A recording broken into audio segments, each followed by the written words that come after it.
This is the tvnews.tv, brought to you by American Ingenuity Media, simply the solution for innovative on-air promotion, video marketing, plus internet and social marketing. Visit them at AmericanIngenuityTV.com and on Facebook. Here now is Jeff Grimshaw. Welcome to the tvnews.tv. It's Friday, March 2nd, and very quickly I say, I told you so.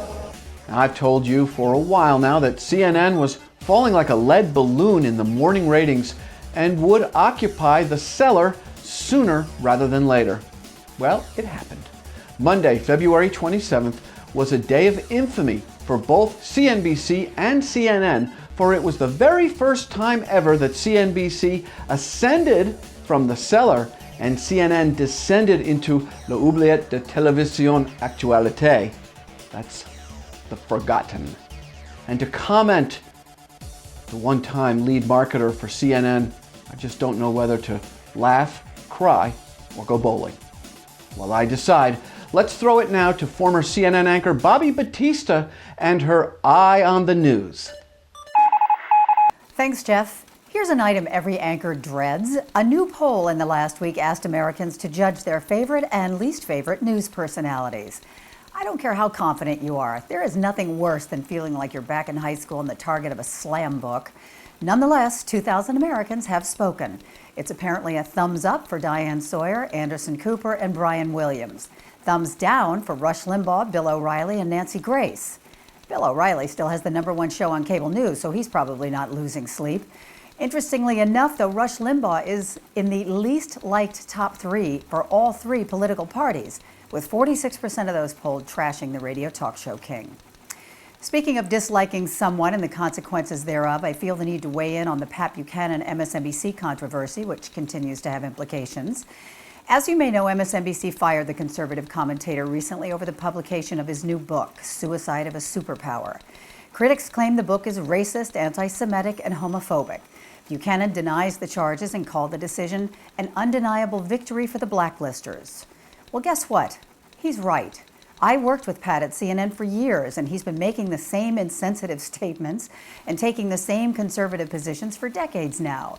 But like him or not, and for the record, I don't agree with him on most issues, I am uncomfortable with news networks censoring or firing personalities over remarks the network suddenly deems scurrilous and unsuitable.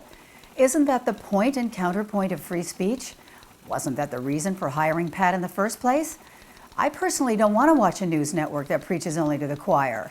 I don't think that philosophy serves us very well as a republic.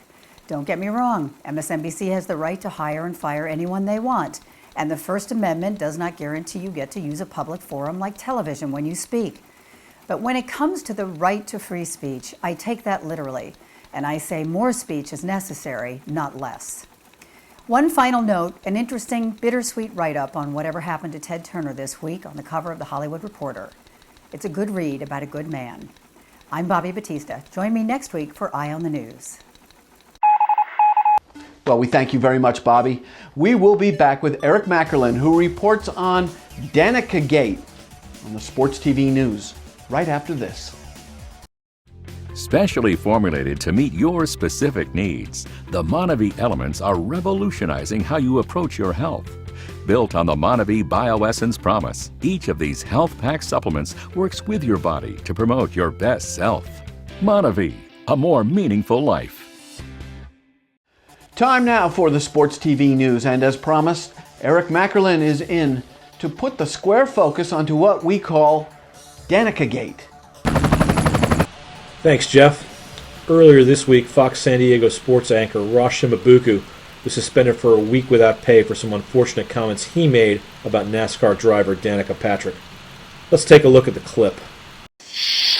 This is your Fox 5 News. All right, Danica Patrick is such a pretty girl, and she makes a lot of money in sponsorships because of it. But what's not attractive is that she's sexy, and she knows it. I don't quite understand why when you're referring to a girl, a female athlete in particular, that you have to use the word sexy. Is there any other word that you can use to describe me?